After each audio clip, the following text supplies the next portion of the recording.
competition this day and age to demand a freak off with so much rage. But strangest addiction that you'll ever find. Some people say that he's losing his mind. Well, then there must be some magic juice inside the Punisher. 'Cause all I see is a chocolate thing. Man, they're busting over everything.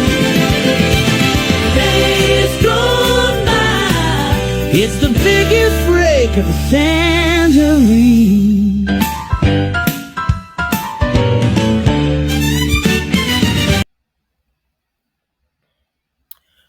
Welcome, my friends. My name's Antoine Phoenix, and this is my RP experience. Peace and love to all my brothers and sisters out there. Thank you for hitting the like button, subscribing, sharing, and turn on all notifications so you know when I have a whole new video.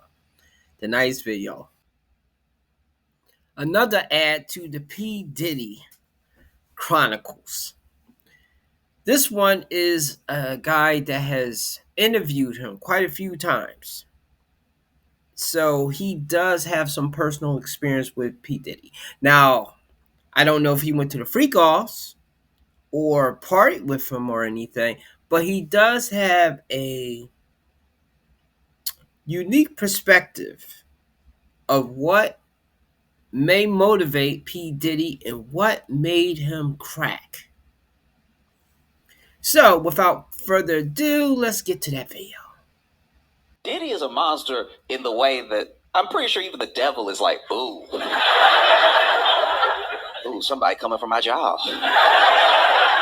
Puffy is the real life boogeyman. I got my MTV out. Savage! I'm a savage! Oh! I'm a savage! Whatever I want, I'm going to get! Whatever I want, I have to get! Everybody around Puffy was scared of Puffy. That's your phone? That's mine, yeah. Answer. Definitely. What's up, bro? Yeah, no, I can't talk right now. He forced me to answer in the middle of this meeting in order to humiliate me. He was grooming us. It's kind of like you're signing boy band groups and girl band groups because you like one or two of them and you want to see who's going to go. It's nothing to you but a tax write-off, but you're really searching for a butt the whole time. So he was looking for my butt, Chopper butt, everybody butt. He was just signing a lot of boys. Usher, it was something he figured out that R. Kelly figured out that we can get them away from the parents. If we could get them alone, isolated, then we can get them. I know this man well enough to call him and say, hey, I need a favor. Yeah. And this might have been 10, 12 years ago that I called him and say, hey, I have a family member who I want you to hire them as an intern. Yeah. And I have never talked about this publicly. And he said yes. And they were flying around, one of the interns, Atlanta, Miami, whatever, on the jet, in the house, whatever. And then the internship stopped abruptly, like 3 or 4 months into it. Yeah. And I spoke to my family member, like, well, what happened? And they wouldn't say. Yeah. And I'm like, why did it end? They wouldn't say.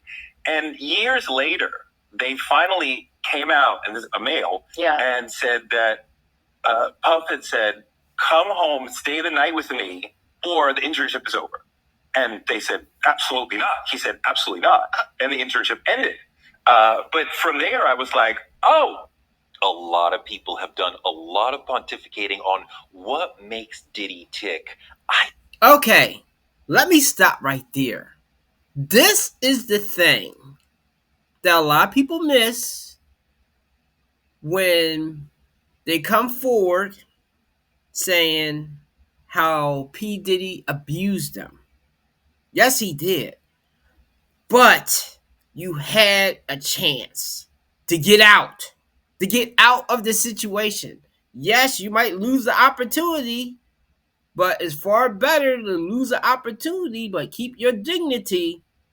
Okay? This tells me that a lot of people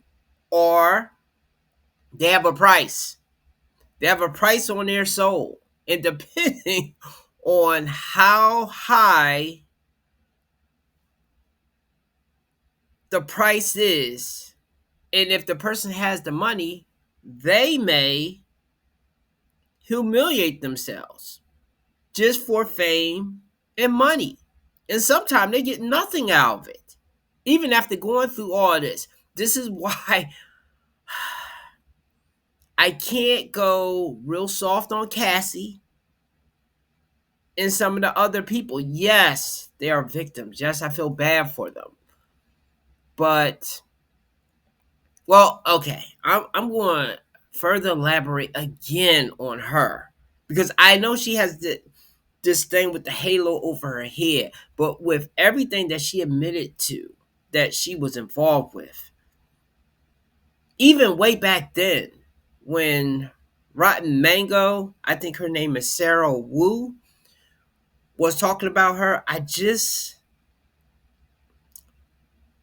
felt bad that Puffy had beat her like that, but at the same time I was like, why did you even start messing around with that guy? You had a boyfriend. But anyway, let him continue. He's just starting. I just had to say that. I think I figured it out. The sentence that will best help you understand Diddy came from Freddie P. from Making the Band. Freddie said he was addicted to breaking people.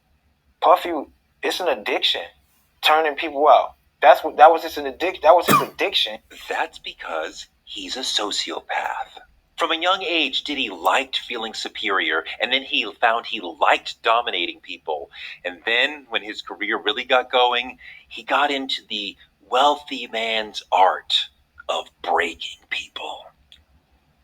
That's an insane thing to say, but we all saw it Making the Band when he made those kids walk from Manhattan to Brooklyn to get him cheesecake. That was just cruel. That was just inhumane. That was just showing superiority. That had nothing to do with music and everything to do with I am superior to you and I am humbling you. Word is born. If my cheesecake is in the least bit soft or brittle or not on point, you will go back. Somebody gonna quit. Somebody ain't got the heart, the stamina to be bad. When somebody ain't got the passion, the drive, the intensity to want it. Somebody's mental capacity breaks at a certain point. I need to see it now. I want to see it when I'm 2 million in. Yo, fam, Puffy just told us to go to the store in Brooklyn and bring him back a cheesecake and walk. Say what? Yeah.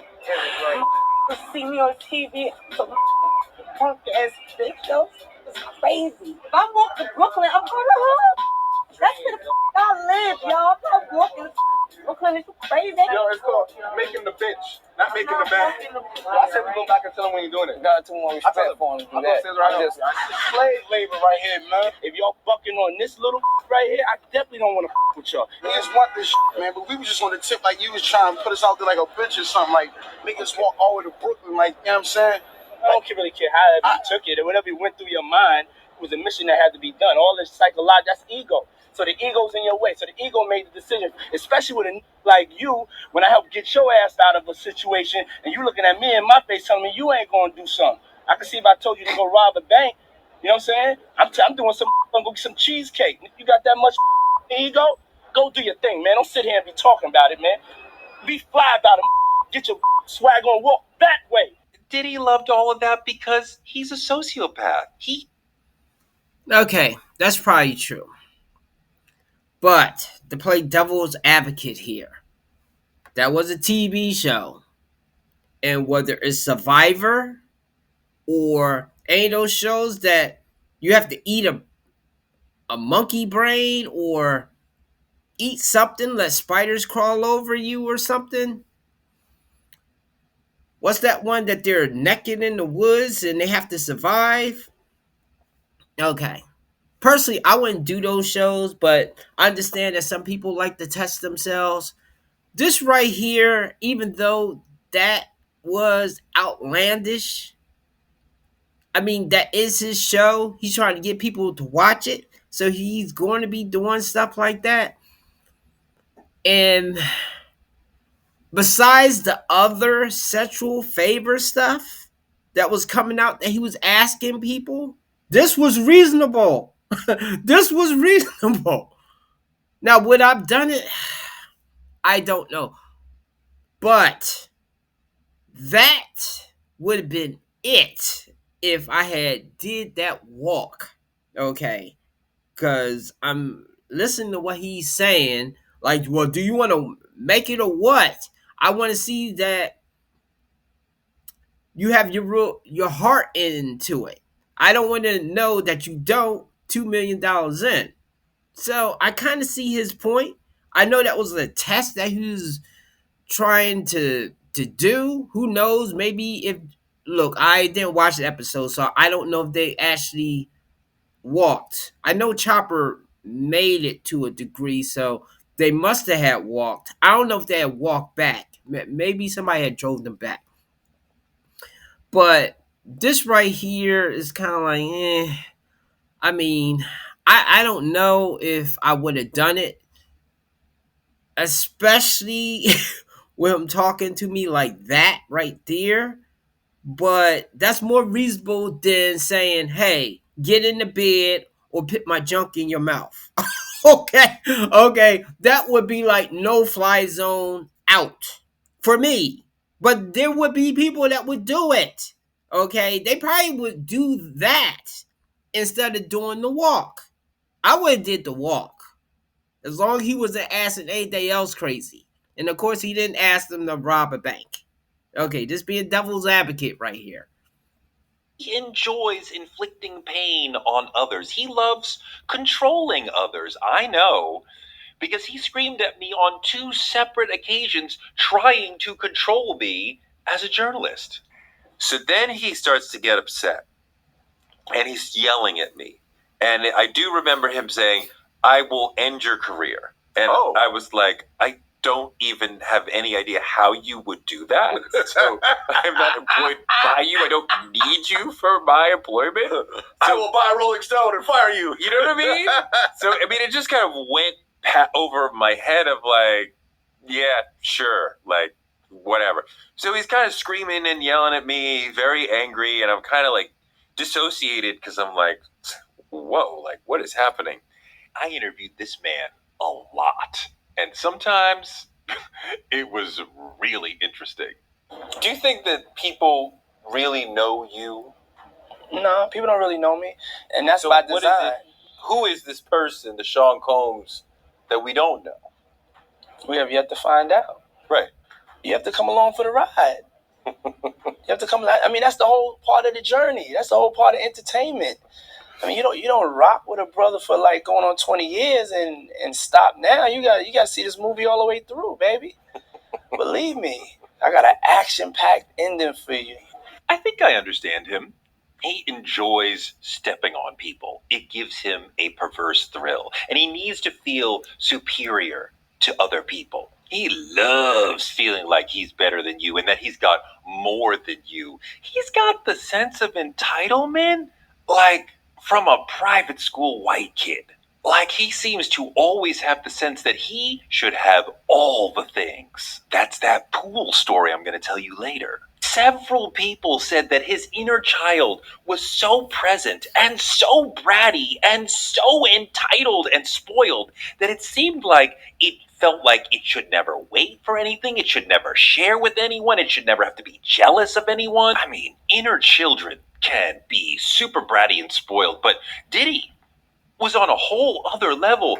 You know what somebody said to me? A bunch of people said this to me, that they thought that his inner child was like Eric Cartman, an epically entitled, self-centered brat who thinks the entire world does and should revolve around him. Go ahead, Mom, fuck me! Fuck me right here in the bed spot! You wanna fuck your son so bad? Go on, Mom, fuck me! Fuck me! Someone else, independent of me asking them the question about his inner child, volunteered to me that they thought that his inner child is like Veruca Salt from Willy Wonka. She's an iconic super brat whose whole thing is I should have everything I want right now. Perhaps his inner child is wounded from not having had all the things when he was a child. Poor thing. And now he has to spend the rest of his life lording over all the rest of us, that he has all the things. As if being wealthy makes you superior to other people. Oh, y'all think this meeting is for me? No, this meeting is not for me. It's for y'all.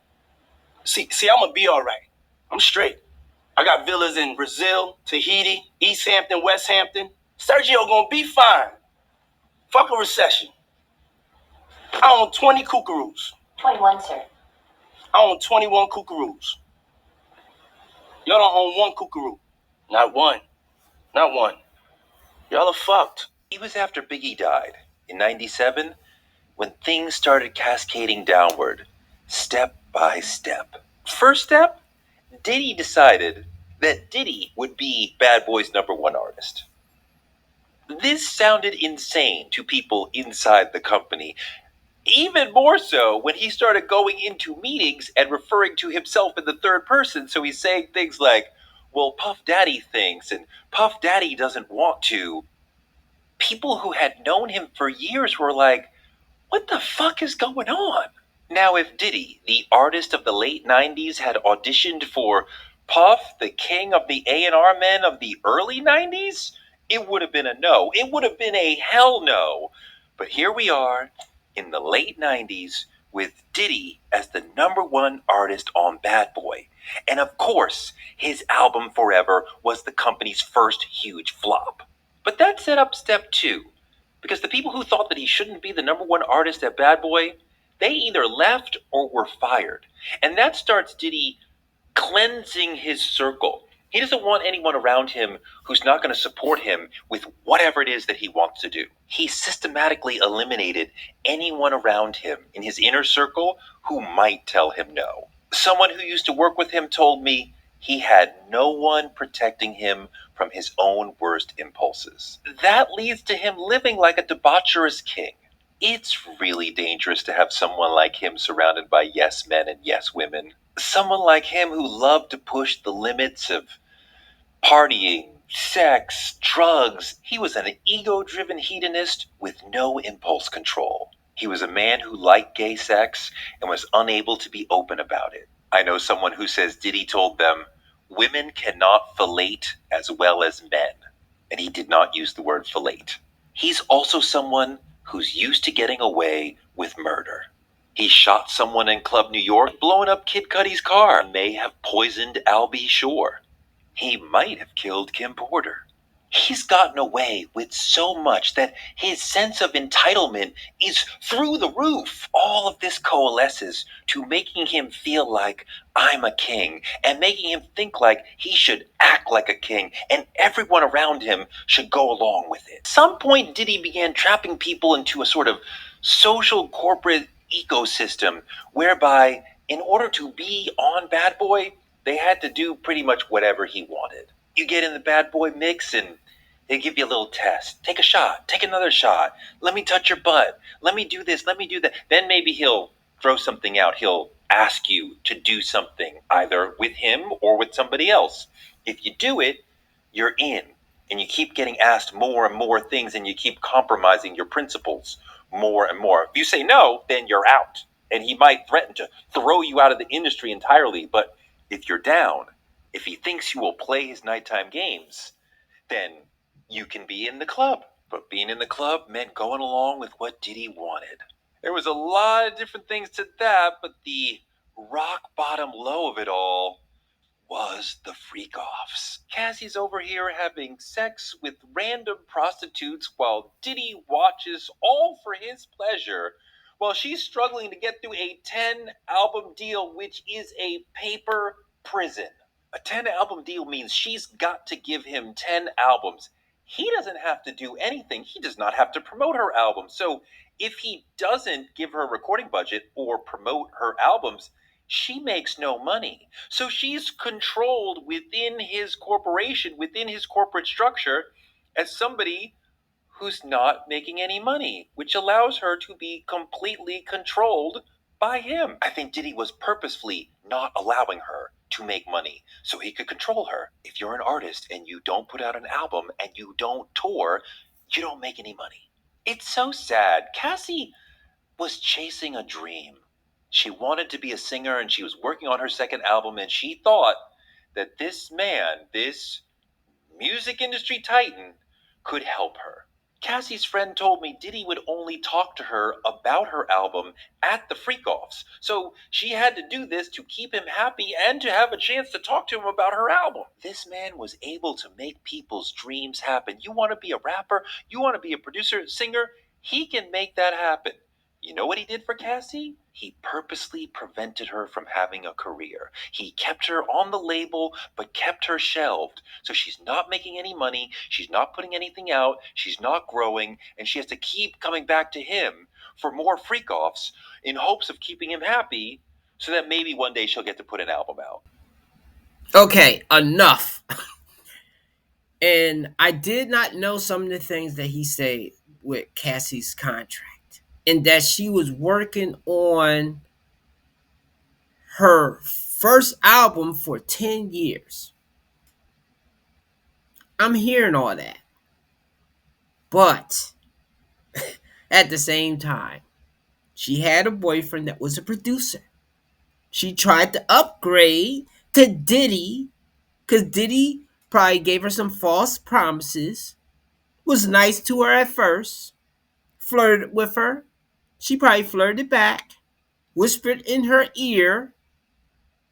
Can't tell me it wasn't rumors or people saying, maybe you shouldn't get in bed with him like that. Just keep it real casual. Instead, she wanted to go to full Monty all the way, and it backfired in her face. I will throw her 2 bones. The fact that Diddy was beating on her, that is unacceptable. Okay.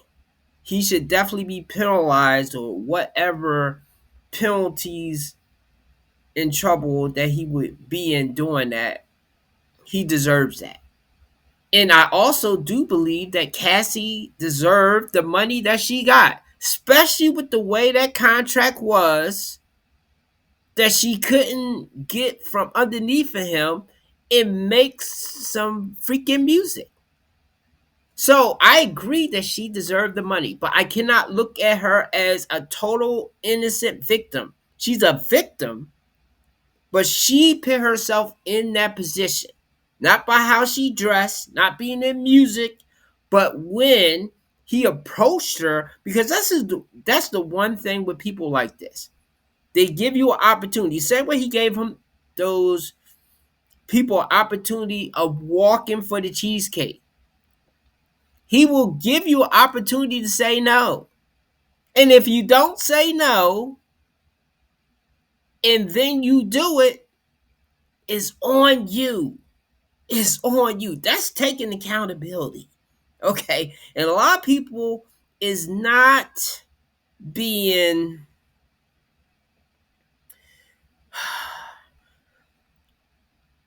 is going too easy on Cassie. Okay. I gave her those 2 wins right there. That's enough. But she put herself in that position. That's the same thing. And I'll throw myself on the bus.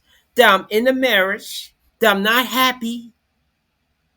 That I feel trapped. But I can leave if I really want to leave. And despite the fact that I might feel obligated for my kid to not abandon them and not just leave the woman in a dire strait because I'm the one handling the bills, to just up and leave her. I stayed, but it was my fault that I even got into that situation after seeing red and yellow flags up to the point. And not to say that that person was all bad, but it was flags there. And I'm pretty sure I had flags myself that they should have walked away. But I'm just saying, it was flags that I saw that I chose to stay. So it was my fault. And that's why now I'm definitely proactive of not getting into a sticky situation with the wrong woman that I cannot get out of. Okay. So her, Oh, and yes, she was young, but again, if she was single and she had, whether it was parents or family saying, "Oh yeah, this is the opportunity," like her peers and her support group also pushing her to be with Diddy or to go all the way with him, then I would have gave her a little bit more grace. But she had a man that she thought that she could do better. And she got not the beating, but she got what she deserved with the freak off stuff because she sold her soul. Okay. Yes, she was following a dream. But to follow your dream, do you sell your soul? I can't excuse people that do out crazy stuff like that and then want to cry later like, I didn't, I had no choice. Hell yeah, you had choice, but you chose the wrong one. That's all that I want to say about that. Yeah, P. Diddy is wild. we already know. I would be covering the court case, but so many people is covering, and there's so much stuff going on. But I just want to peel back the layers of how this man thinks.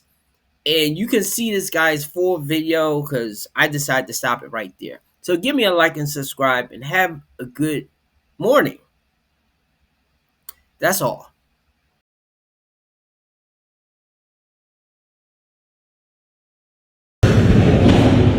Let's finish him properly this time. You could not live with your own failure. And where did that bring you? Right back to Diddy and his money. I thought that by eliminating Tupac, people would respect Bad Boy. But you've shown me that's impossible. And as long as there are those that know about the freak-offs, then people won't want to party with me for their birthdays anymore. They will resist. Yeah, well, everybody don't like baby oil, Puff. Yo, baby mama loved it. Wankster. What you need to do is pay me back from my Porsche you set on fire. I never even been in your house. That Molotov cocktail came from a bottle of Ciroc, Puff. Just admit it. Hey, Sergeant Snitch, why don't you ask Cassie to buy you one? She got plenty of money now. I earned that money, Puff, because you forced me to do all those things that I willingly participated in. Besides, what did you expect? I married a personal trainer. I was broke. She right. 50% of dudes coming out of prison think they personal trainers. It's a saturated field. Prison's not so bad. What the helly? You ever bust a spread? Only thing you like to spread is man chowder all over your chest. Man, forget about all that. You broke into my house and opened all my Christmas presents up. You ruined the best part. I would have finished you off, but you ended your own career when you became somebody's bride on the red carpet. So Cassie caught the bouquet at your wedding or what? Y'all just don't know fashion. If you would have just let me watch you slam the ham, then all this could have been avoided, Playboy. Bro, no. I'm trying to see that Manaconda. Dude, gross. Oh, you not packing? What you got, that 38 snub nose? I ain't gonna let you do him like you did Justin Bieber, Puff. It's over. You and it. I had Joe BM popping mollies like Tic Tacs. You ain't special, Puff. She was a doorknob. Everybody gets a turn.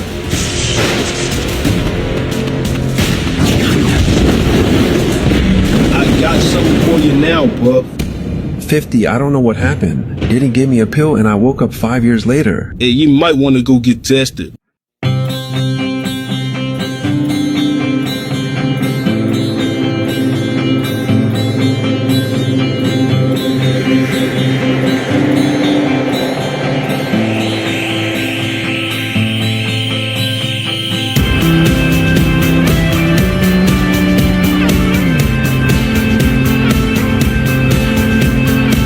Around the world, join hands, started up.